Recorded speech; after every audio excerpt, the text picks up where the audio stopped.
everyone. Today's session is about how can we get into the link we created and how can we manage our attendees. Let's see. So first of all, I'm going to join the meeting that I did. It's either you can go through general, but some devices you cannot see the join button in general. You have to go to calendar and you will see the link there. And then follow the link directions, which is join here, and then just put the preferences over here, the options, the microphone set on, the camera on or off, and then click join.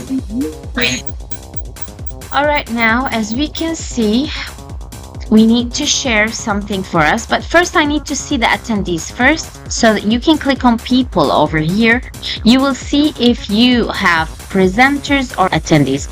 If you see students as presenters, you have to transform them into attendees. For example, if I put this student as a presenter, make a presenter, change, those people have to be all under attendees. How can you change them back? Just make them attendee this way. By this way, they have limited access to change and play with all the settings.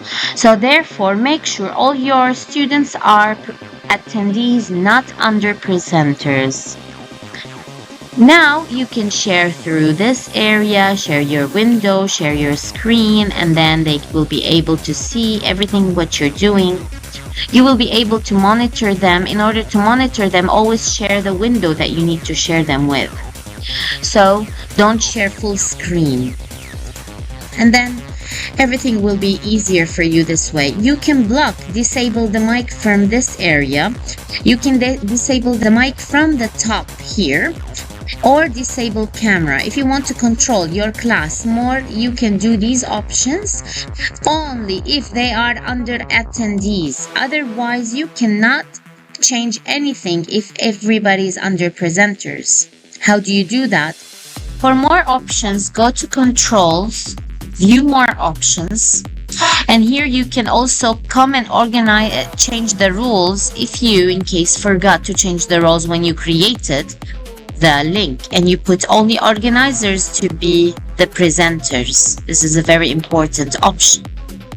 You can stop the chat if you have students chatting a lot over this area. Go to more, settings, and then don't show chat bubble. Not showing the chat bubble for the students to chat with. That's all. Thank you very much.